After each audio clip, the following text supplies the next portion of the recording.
So I think we have seen the properties of scalar quantities and vector space. We are talking about addition, cumulative and associative.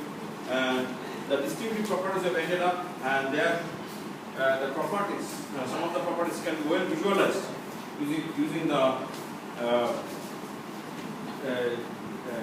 pictorial diagram, and where you can see with the properties of triangle, you can actually prove the properties.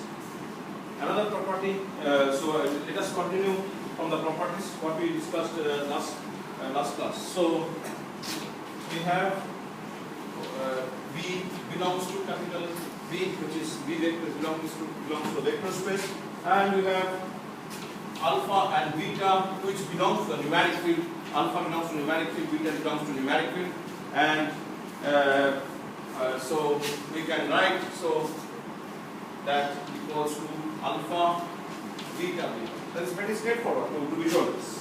That's pretty straightforward to visualize, right? So if any of the properties would like to prove, it is easy to put in the in terms of position vector. What is called as position vector? For example, write a vector 1. How to present in the coordinate system? This is 1, this is 2. So this is my 1, 2 vector. So this is a point, and a position vector. This is the position vector. So this is the way we can actually try to picturize, try to see the picture of the vector. Try to see the picture of the vector.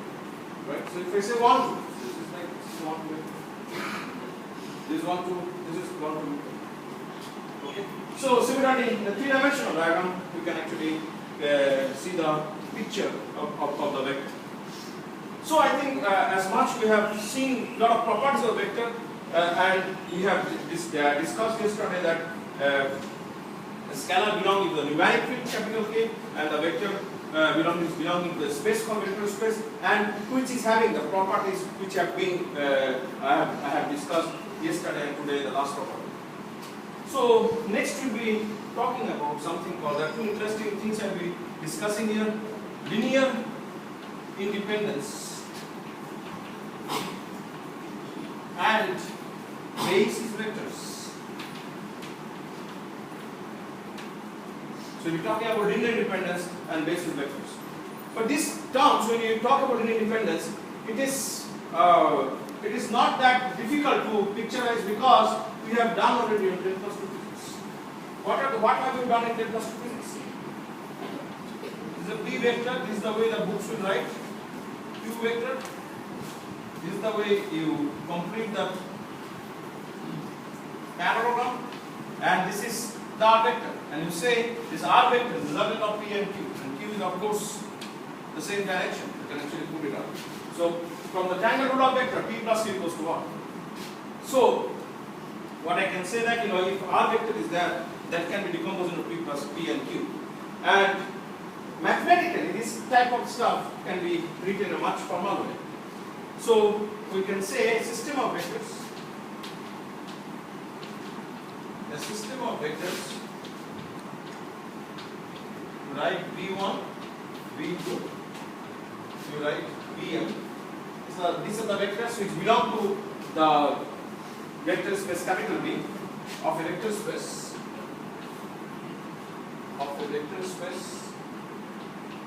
capital V is called linearly independent if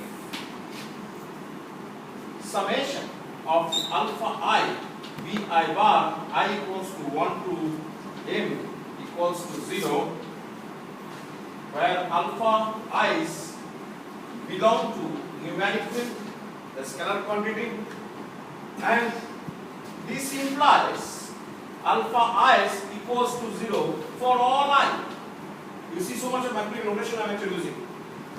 So the system of vectors V1 to Vm, vector space capital V, will be called linear independent if the following relationship holds: relationship summation alpha and Vi bar. That means alpha 1 V1 bar plus alpha 2 V2 bar plus alpha 3 V3 bar up to alpha m Vm bar equals to 0.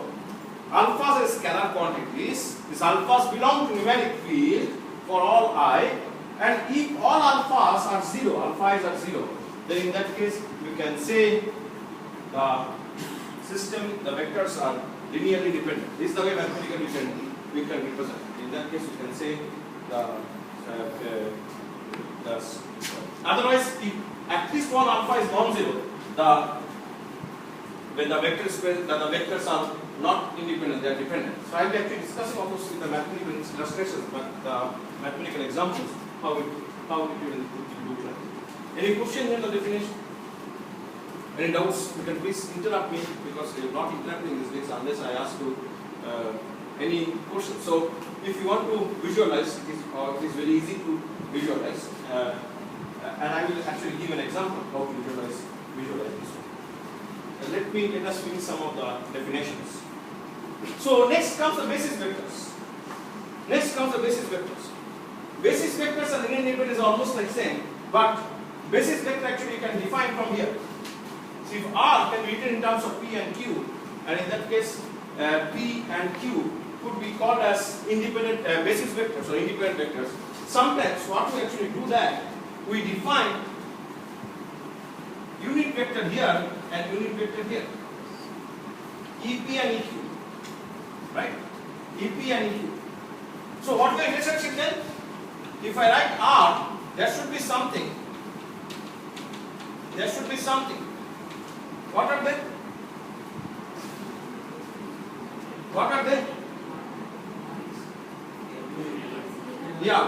Only one hand, or somebody can give me, because I am hearing so many answers. Because if you want to volunteer, yes, last page. Scalar, but anything mod of P, that's a good answer. Mod of P, and this is called as also component of R around the direction of P, right? It is also called as mod of P. M of P and M of physical length of the vector. The physical length of the vectors. This is also called as component of the vectors. This is also called as component of the vectors. Okay, this is also called as component of the vectors. And sometimes it should be, if it is x direction, is the y direction. That means if I say, now I'll give much better picture.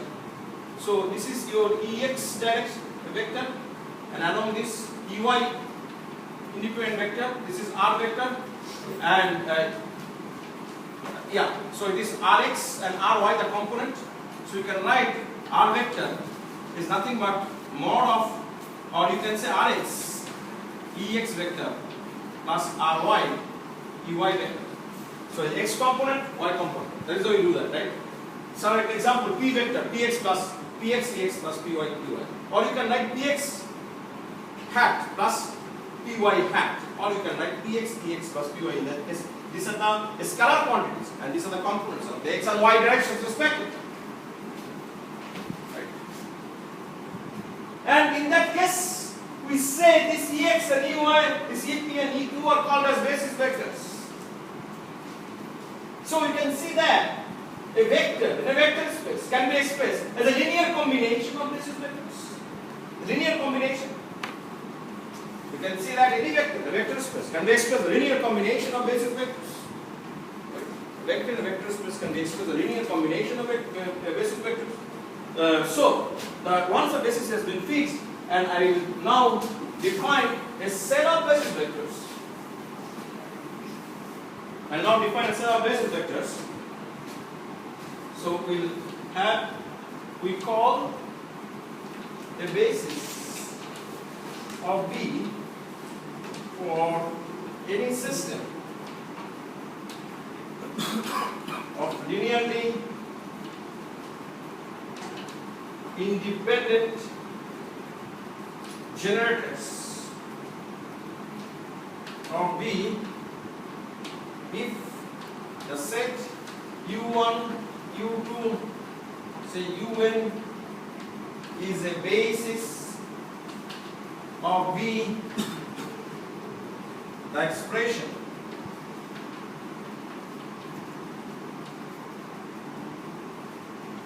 which is small v bar, which is V1, Q1 bar, V2, U2 bar, and we have Vn, Qn bar. So any vector in a vector space, then V bar belonging to capital V, U1, U2, Un also belonging to capital V, right? can be expressed as a linear combination of basis vectors. And V1, V2, Vn are the components of the vectors. And this is also called as decomposition of a vector. I am decomposing in different directions. So this is also called as decomposition of. So we can write here. So what are the things we actually found here? U1, U2, Un, they belong to capital V, and V1, V2, Vn, they belong to what space? Which? Numeric field, exactly. Very good answer. Excellent answer. Numeric field. That's it. So that's the way. So understood that what is called numeric field, when it belongs to numeric field and when it belongs to the vector space. So, and this entire thing is called as decomposition of vectors. So any vector can be expressed as a linear combination of its vectors. Yeah. What is called? Statement. Statement I have said. What statement? Decomposition of vector. Yeah, it's written everything. Whatever I have written here, I am just repeating. That's all. Which part I don't understand. If you tell it explicitly, I can repeat once again. Yeah. Okay, everything is written here. Okay. So I am writing everything here. So next, so we have learned the properties of vector space. We have learned linear independent set. We have learned basis vectors. Now we'll be going to the another definition called dimension of vector space. Now we'll be going to another definition called dimension of vector space.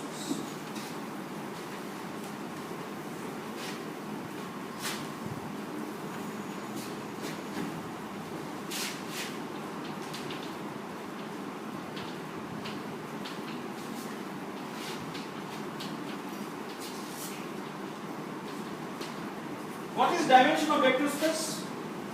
Any idea? What do you think about dimension of vector space from your side?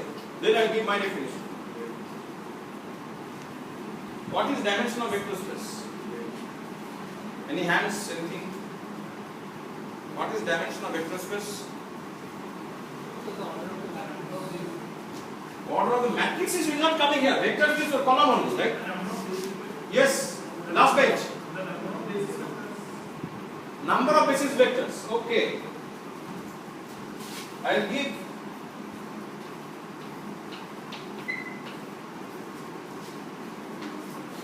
So what is the dimension of vectors? Can I say 2? You are saying number of basis vectors. I can say okay, are they forming basis first of all? Of course, these two are independent. Are they forming basis? That's the first question. So this means what? 1, 0, 0 means you have a coordinate axis. So x-axis, y-axis, z-axis. So there, it is this point coordinate is 1, 0, 0. This coordinate is 0, 1, 0. And this coordinate is 0, 0, 1. I am asking these two. I am giving these two vectors. You cannot say number of dimension of vector space is 2 based on these two. So you have to be more formal to the definition. You are almost going, but not exactly correct.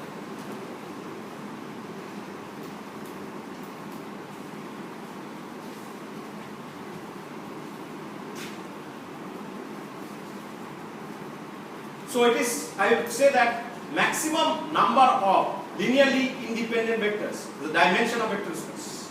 Maximum number of linearly independent vectors in a vector space capital V is known as dimension of vector space. Maximum number of linearly independent vectors. Maximum number of linearly independent vectors is termed as dimension of vector space. Maximum of number of linearly independent vectors is termed as dimension of vector space. So, what do you think about? So, dimension of sometimes we call R2, R3, Rn, right? So, dimension of Rn is equals to n. How to prove it? So, R2 means people say okay 1, 0, 0, 1. 2 dimension, 3 dimension, n dimension. N dimension means n coordinate axis, right? 3 dimension means 3 coordinate axis.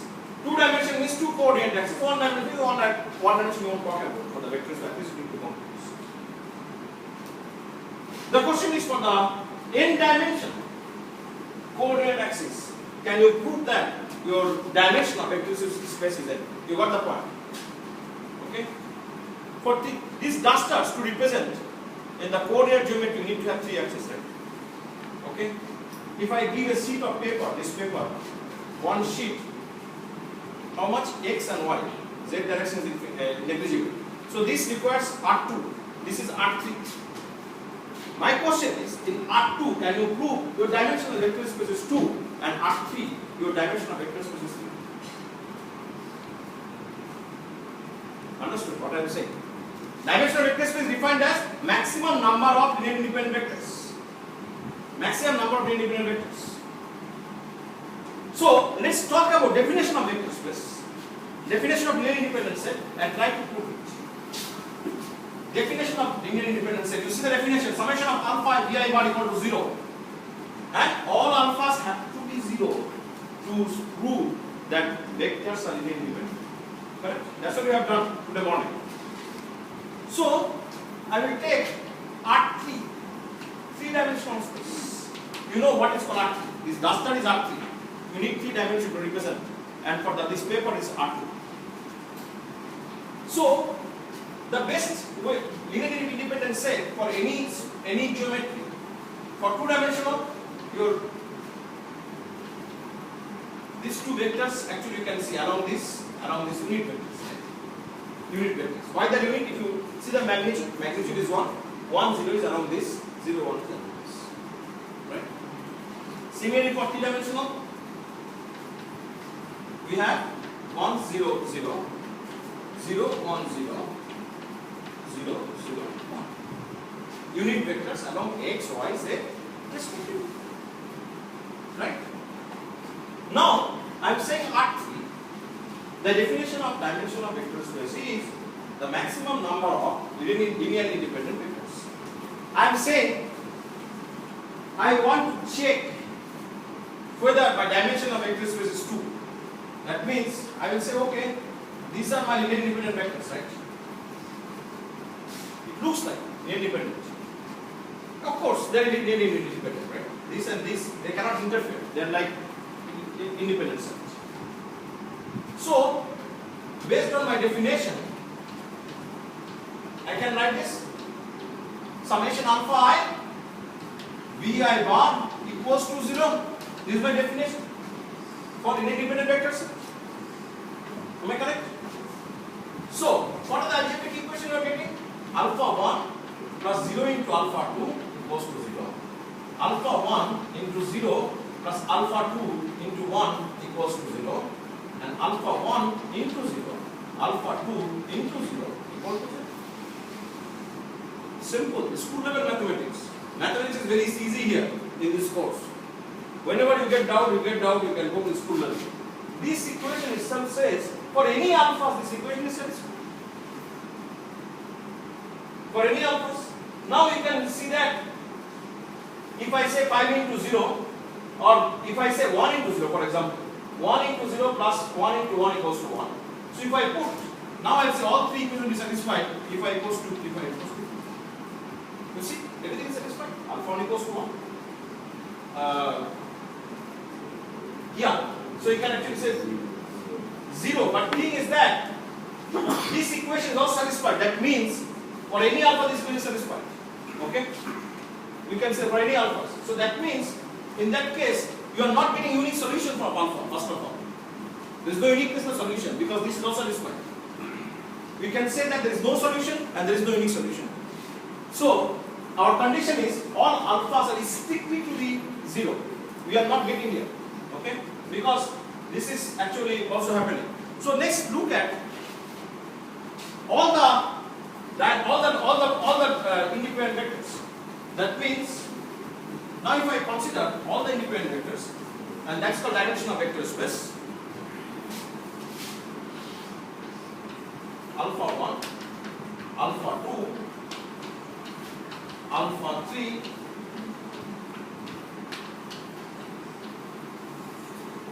now you can see first equation will give alpha 1 equals to 0, second equation will give alpha 2 equal to 0, third equation is giving alpha 3 equal to 0, and the solution is unique. So that means How did you get? You search for number of independent vectors and you found these three you can get maximum. Okay, and of course they are satisfying this alpha 1, alpha 2, alpha 3. So that means the dimension of vector space is maximum number of linear independent vectors. So it's essentially you can say that you have to search for the independent vectors, you pile it up and you just see that all alphas are equal to 0. On that case, those vectors, those number of vectors, if you count, that number is nothing but dimension of vector space. I think somehow I wanted to make you clear. If you go to home and try to make sure how to understand, that will give you more sense. Okay, and similarly, when you talk about Rn, the n dimension, but sometimes you talk something on the subspace. I will not include your subspace. If you want to talk about subspace, you can go to Google and see more on the subspace. But I will skip here, and I want to concentrate more on the application in chemical engineering. Let's take an example. I will give the three vectors, and you have to tell me whether they form the basis. Let's take an example and see whether they form basis. 1, 2, 3, 2, 1, 3, 3, 1, 2, and 5, 3, 7. 1, 2, 3, 2, 1, 3, 3, 1, 2, 5, 3, 7. And remember that your space is R3, not R4.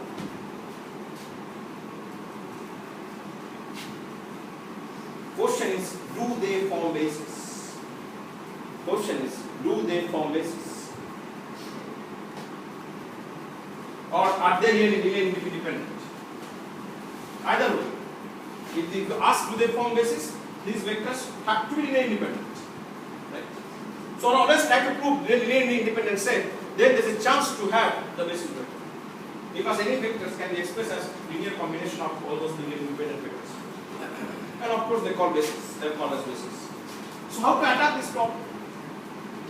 In R3 I got 4 vectors. Somebody claimed these 4 vectors will form the basis.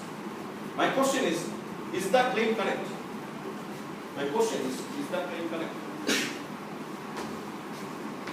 Is that claim correct? How to prove it? How to attack the problem? How to attack this problem?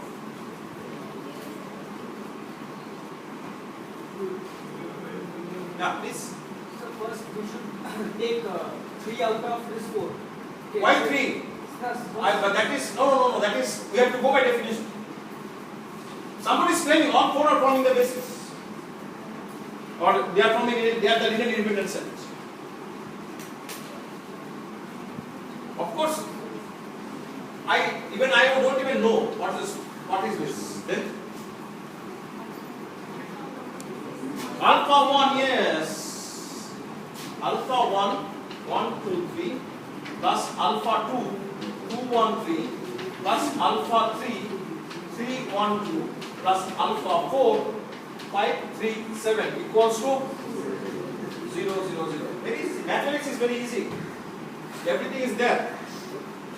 So, what you get? Alpha 1 plus 2 alpha 2, 3 alpha 3, 5 alpha 4 equals to 0. 2 alpha 1, alpha 2, alpha 3, 3 alpha 4 equals to 0. 3 alpha 1, 3 alpha 2, 2 alpha 3, 7 alpha 4 equals to 0. Okay. And you see, there are 4 unknowns and 3 equations. And what you can see, you can actually get the null space solution. You can get null space solution, and dimension of null space is 1. Yes, one arbitrary, 1 alpha 4 you can choose arbitrarily, and other alphas will be fixed. I said 1 alpha you can choose arbitrarily, and then alpha 4 can be non-zero. That's it. They cannot form the basis. That's it. They cannot form the basis. Without solving, you can tell why they are not forming the basis. Without solving, you can say that why they are not forming the basis.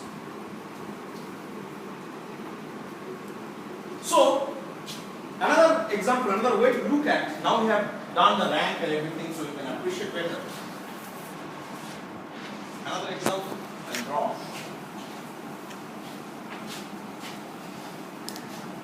Here 1 0 0 0 1 0 and 0 0 1. If somebody asks, can you justify whether they form the basis or they are linear independent? What you do? Next step, alpha 1 1 0 0, alpha 2 0 0 1 plus alpha 3 0 0 1 equals to 0. You can write this as, yes, thank you, alpha 1, alpha 2, alpha 3, 0 0 0. We can see determinant is non-zero here, determinant is 1, okay, and that means what? Ax equals to 0 solution, 0, we are actually getting determinant of A is non-zero. X has to be what? We have done it already. X has to be, we call it trivial. We have learned something called trivial. Please talk in that way. X has to be trivial. Trivial means 0 solution. So alpha 1 equal to 0, alpha 2 equal to alpha 3 equals to 0.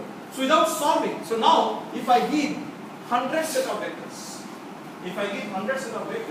then we can calculate determinant and you can tell, okay, based on determinant I can tell you that this can form the basis, or these are the linear independent, or these are not linear independent. So without solution, based on the properties of the matrices, so that's why the properties of matrices are important. That's why I got matrix first and vectors first. If you don't understand matrix, you won't appreciate vector. Okay? So based on the property of matrices, we can actually look into the properties and get the answer. Next question. I have given a lot of example problems, so you'll appreciate these properties. Next example. Examine whether following form a basis or not.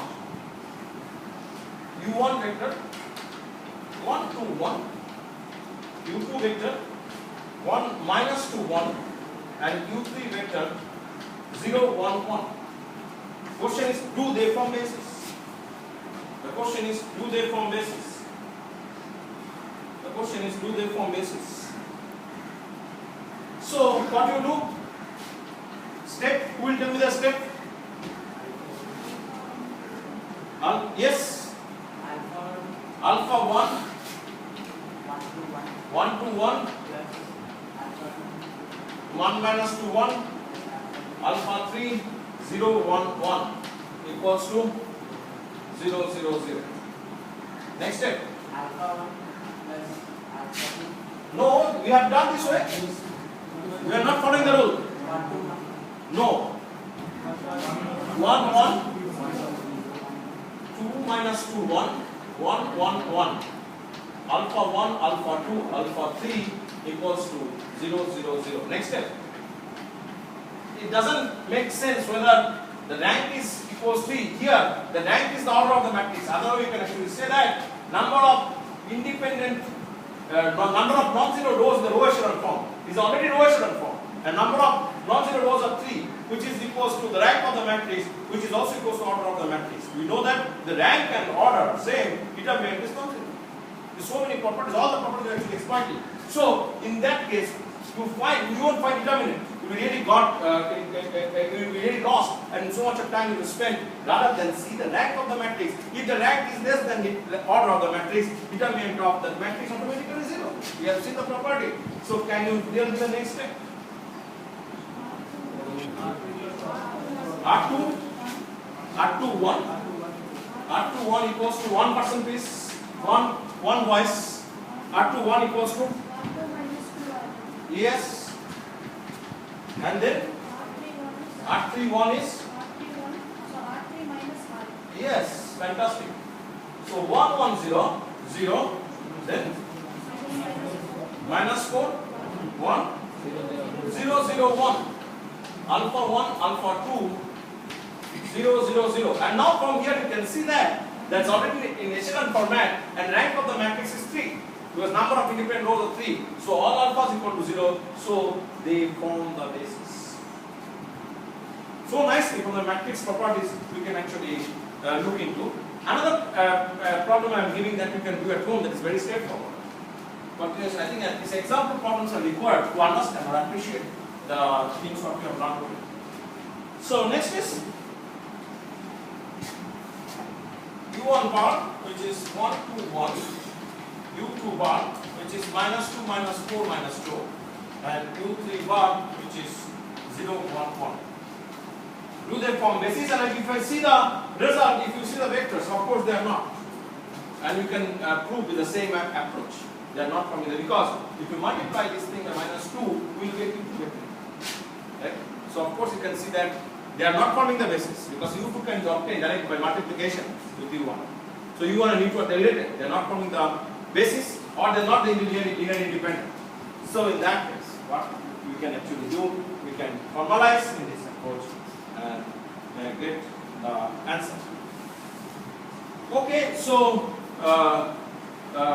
in our method, in our case, we will be all the time talking about the basis vector, and this has got why I am trying to talk much. This basis vector will be having tremendous application on the solution because any vector can be expressed as linear combination of basis vectors.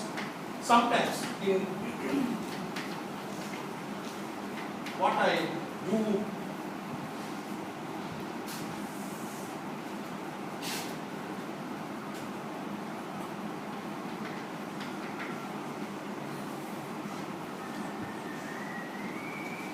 so any vector, capital V, small vi are the components and the phi are the basis vectors. Then this is the way we will write. Here I will actually try to, so basically you can, I was expecting a question from you. What's the application of basis vector? So everything has to correlate in the chemical engineering. Otherwise it doesn't make sense because so far we have seen that. Why, how this null space and all those things are so much correlated in chemistry. Even the stoichiometry you can derive from the null space. I will give a question and maybe later on we can actually address the answer. I am asking a question, Ax equals to B, to solve without solving. Let me repeat the question. How to solve Ax equals to B without solving? That means we don't have to go by regular procedure. What I am saying that if I express x bar equals to summation of alpha I xi bar or phi I, yeah. So the in a basis vector, xi bar for basis vector. Okay, basis vector is actually given. So if I express in x bar, which is the vector in terms of the basis vectors, okay, or alpha I phi I bar, phi I is the basis vector. Can you have the phi i's? Can you, okay, phi i's I give the basis vector. Okay, what are the basis vectors? For example, is 3 by 3 matrix. I am saying my basis vectors are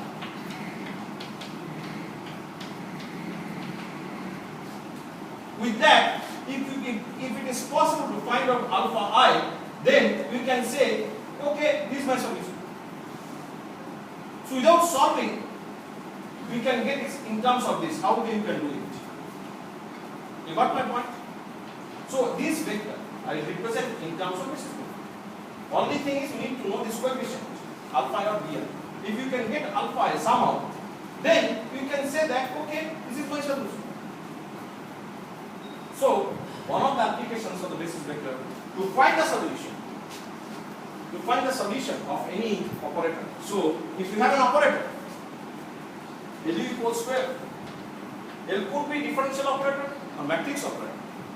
In the matrix operator, U is a vector. This vector can be expressed, the linear combination of basis vectors. If you a differential operator, U is a function. And this function can be expressed in terms of linear combination of basis,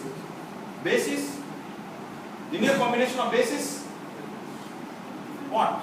Fill in the blanks. Linear combination of basis,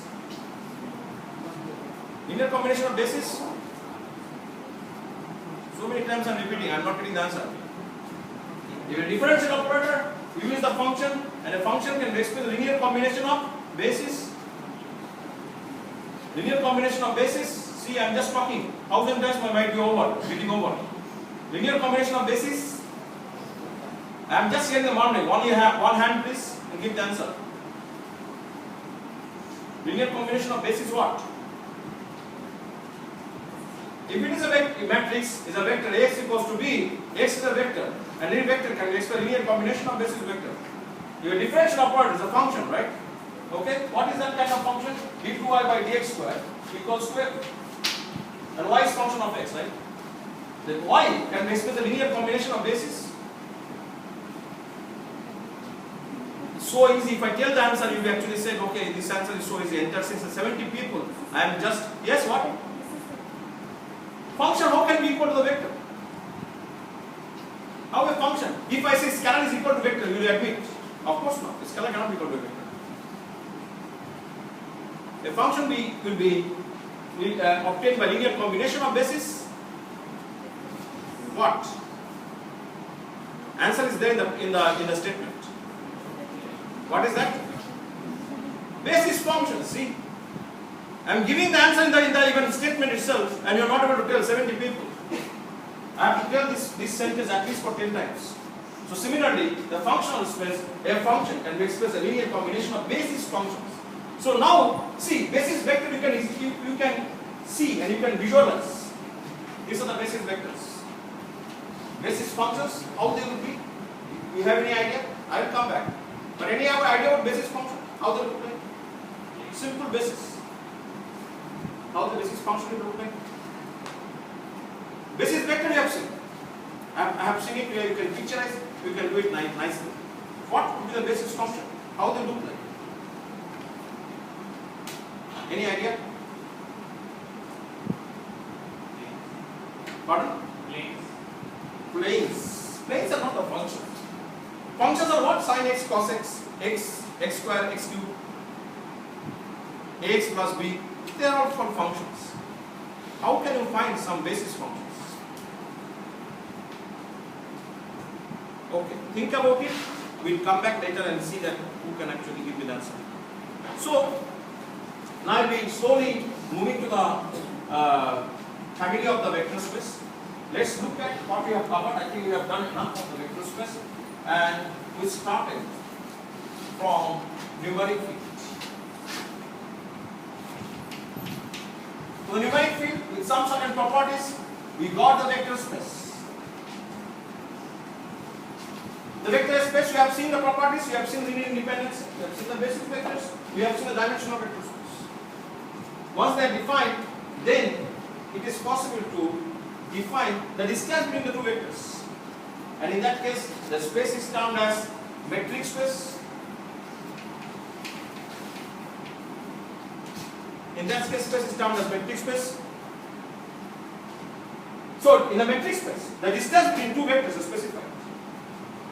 Once the distance between two vectors is specified, one can start defining the length of a vector.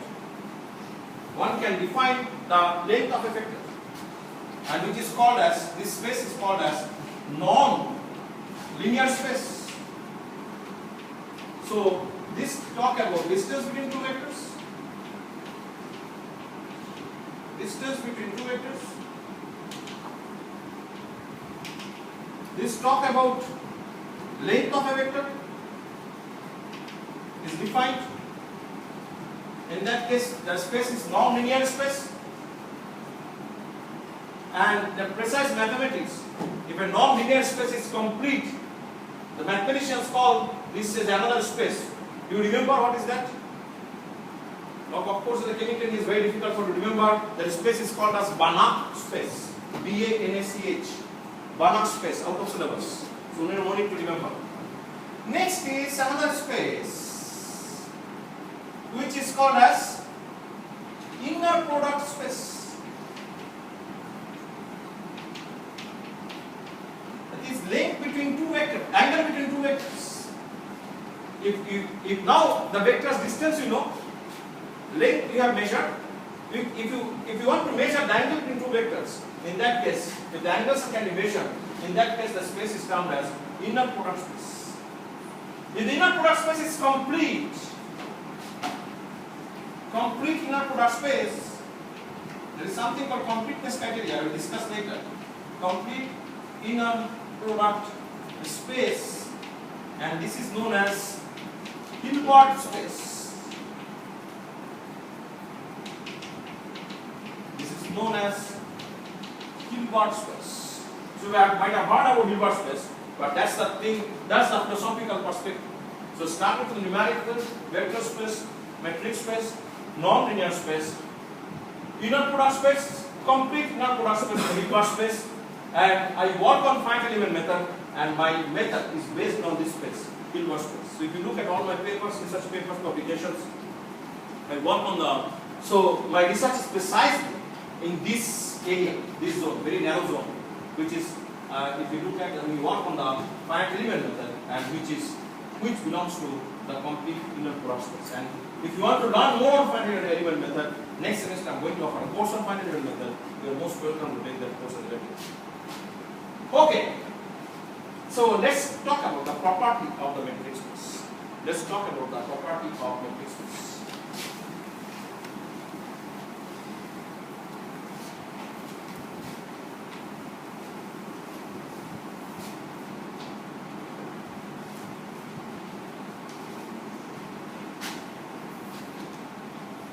Metric space, as I said, metric space means distance between two vectors. Two vectors, u and v, belongs to capital V, vector space. Distance between two vectors we define as d of u and v. This is the function, this is the way we define d of u and v. Always when you get stuck with the properties, we have to go to the diagram, which is based on the 10 plus 2 physics. This is the position between two, and this is my u vector, or you can say this is my v vector, and this is u vector, right? So distance between two vector means I am talking about this distance, right? So that is the distance between two vectors. And the first property, the metric space, I write as D1 property, which is distance between two vectors greater than or equal to 0. When the equality sign holds, when u and v vector are identical, the distance is 0.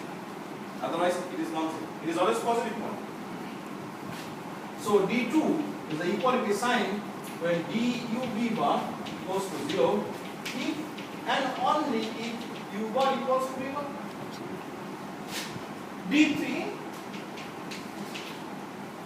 I am introducing another vector, w vector, which is less than or equals to duw plus dvw.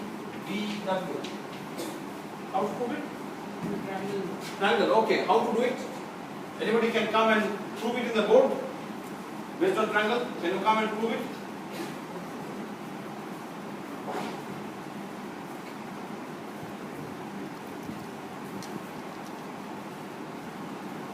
Who can come to the board and prove it?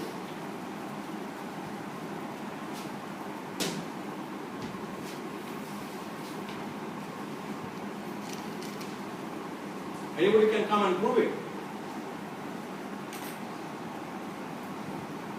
Okay, I will give you the 3 points.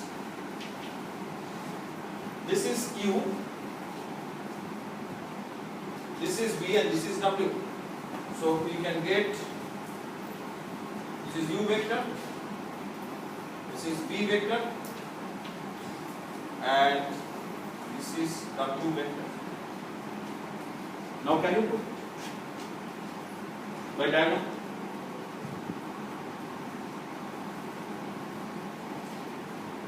My God, this is based on the 10 plus 2 physics. I am not asking anything extra. You have to complete the diagram, that's all. There is no mathematics here, only picture.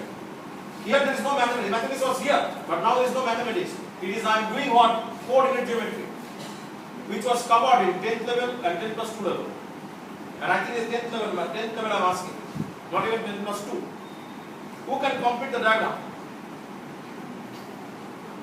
Who can complete the diagram? Can you complete the diagram? First bench. Second bench. Vasudha. What's the problem? You have to prove it. What is DUW? Yeah, this is DUW. This one, right? DUV. You should put the arrow from where it is going to where. Final point is V bar, arrow should be in the V bar direction. Okay? Next is DV bar W. So it is going to, arrow should be this way, right? So you got from what? This, and this. Okay? What's happening? So these three, actually if you look at, these three are forming the triangle, right? Distance is nothing but distance is like some kind of length, okay? And it says that sum of the two sides are always greater than the third side. That's the diagram. Okay? That's the diagram. You get the diagram. So you can see that DUV plus DVW to DUW, whatever. What is that?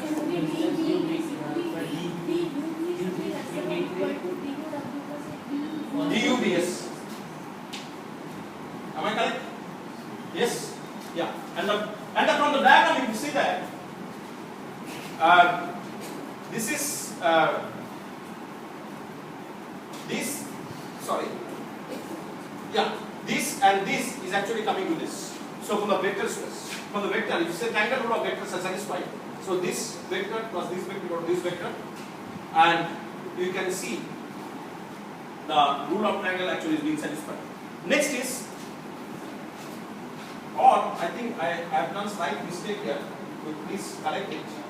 DUW is DUV plus DVW. Okay, which is, yeah, it is DUV plus DVW, and that is DUW.